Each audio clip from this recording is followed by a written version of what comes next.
It's morning coffee time and I'm here in our Notting Hill project, revisiting a kitchen we designed about 2 years ago and handed over to the clients just over a year ago during the pandemic.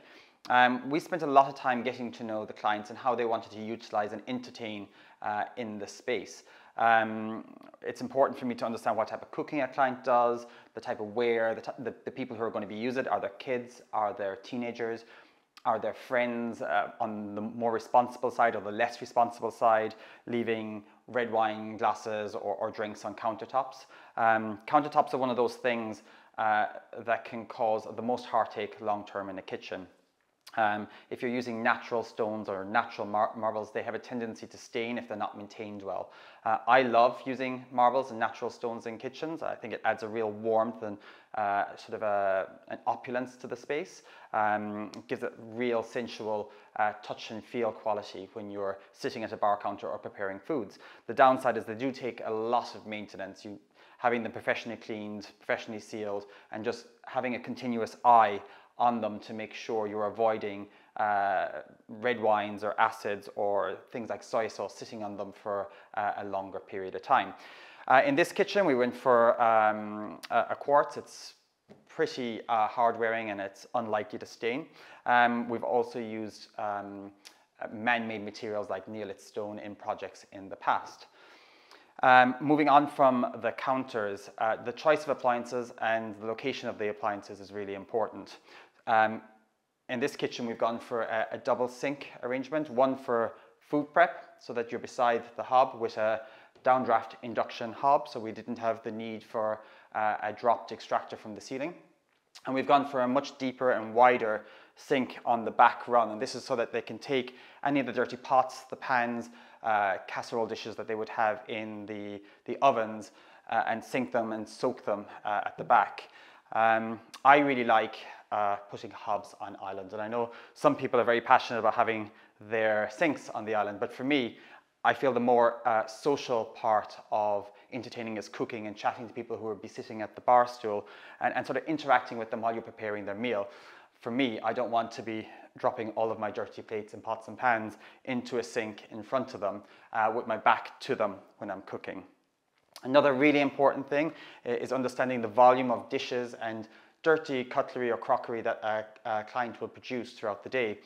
This family is a fairly busy household, so we've allowed for 2 dishwashers, one located either side of each sink. So typically they'll use the one that's located on the island for crockery, glassware, cutlery, and the one that's located to the side of the sink run on the back is typically used more for pots, pans, heavy cooking equipment, and that allows them to sort of flow and interact in the space in a pretty seamless way.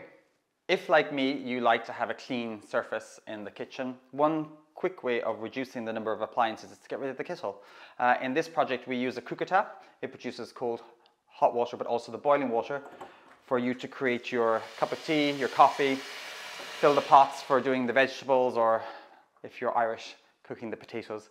It's sort of a simple way of helping to reduce the number of small appliances on display. Naturally, when you're working or preparing food in the kitchen, your hands take on a level of oil or grease or dirt. And where possible, we try to reduce the surfaces that will cling to that dirt. So using recessed finger grips, so you're not leaving the grease marks or the oil marks on the handles. And also little touches like having PIR sensors in the utility or pantry rooms like we have done here, meaning you don't have to reach for light switches when you approach the room. These come on automatically as we enter the pantry. Understanding food storage requirements in a kitchen is really important. For this American family, they were used to American size and American style fridge freezers. I didn't want to have a large American style fridge freezer on display in the open plan living kitchen. So here we've used Gaggenau appliances. The oversized fridge with a heavy door has an assisted push to open.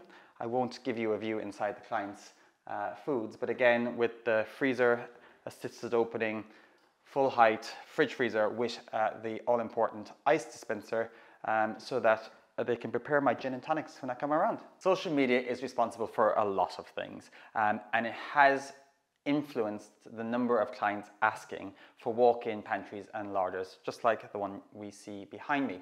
I'm not going to declutter the client's larder today to give you a tour. Instead, we'll overlay this video with some beautiful images we took when we handed the property over just over a year ago. When designing this particular larder, we looked at what additional appliances, both integrated and countertop, that the client needed to use. So on the countertop, we have the Nespresso machine, the coffee brewing machine, food processor, NutriBullet, an array of other appliances like bread bakers and toasters.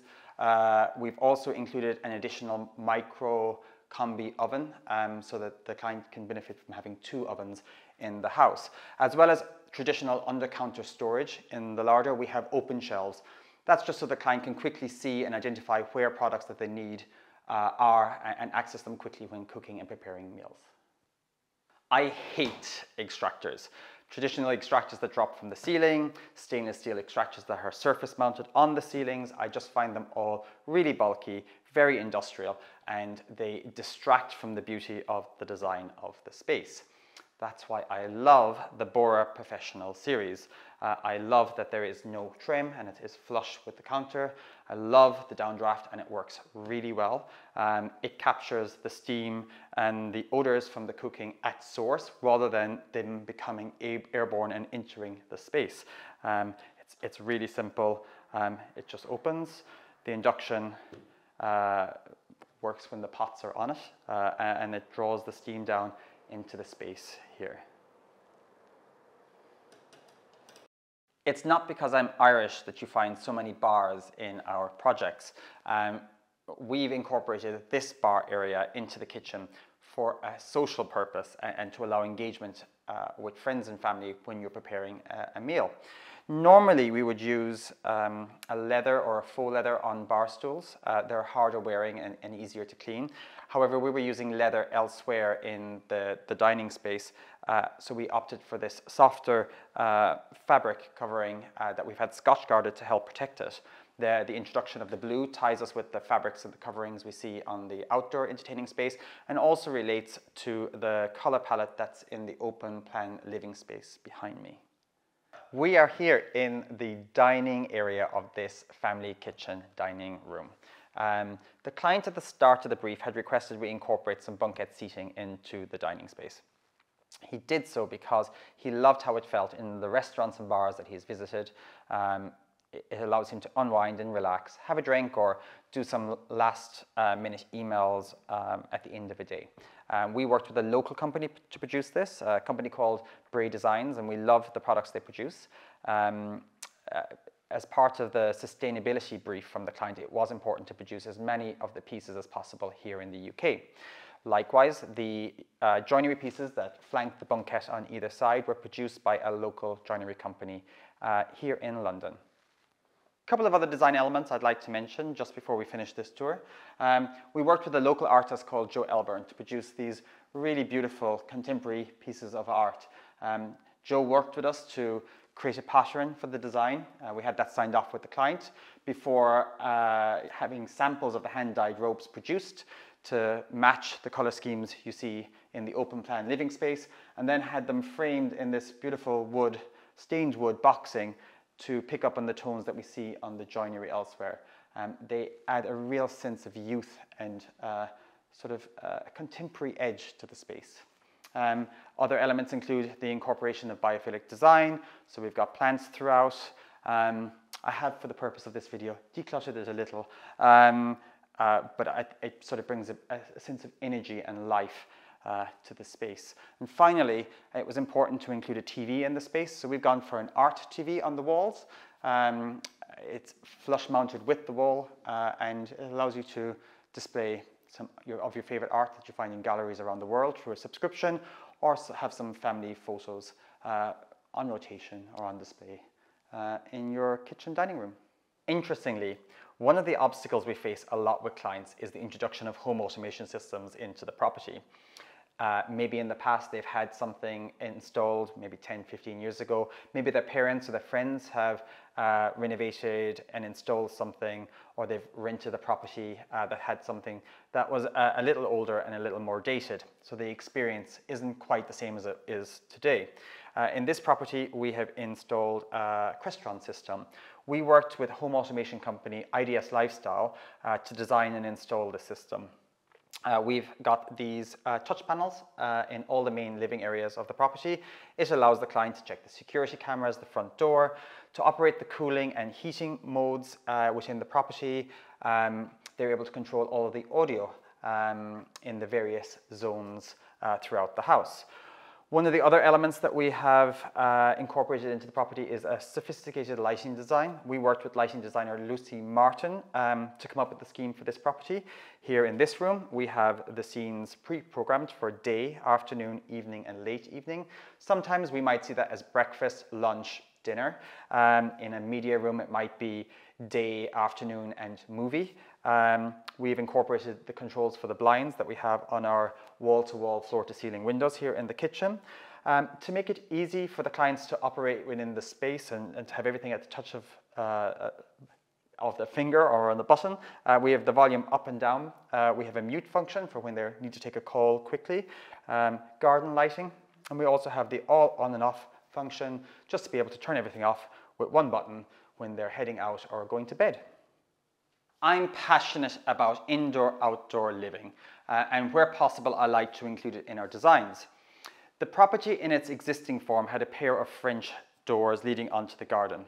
We sought planning permission to increase the opening, and what you see here today are these large, dramatic, wall-to-wall, floor-to-ceiling windows that extend the sense of space that we have in the kitchen dining area. We commissioned landscape designers, Bartholomew Landscaping, to work with us on the design and install of the garden area. There were a number of areas that needed to be included. We wanted an outdoor dining area, an outdoor lounge area. We wanted some outdoor cooking facilities, so we have located on the same run as the kitchen inside a barbecue. It means they can utilize the dishwasher and the sink seamlessly inside. We also wanted to incorporate some kid-friendly spaces for them to play and relax in. We have included faux grass so that it can be used all year round, a mini herb garden so that the kids can produce their own food products and contribute them to the family kitchen, and a blackboard for them to get creative at. Other little touches included the incorporation of an outdoor heating system so that the clients could enjoy this space on colder evenings and during the colder months of the year, of which there are many in the UK. Outdoor lighting so that we avoid the black mirror effect often created with these expansive windows when it's brighter inside and darker outside. And of course, all importantly, the outdoor speaker system so that the clients can enjoy their music when unwinding in the garden.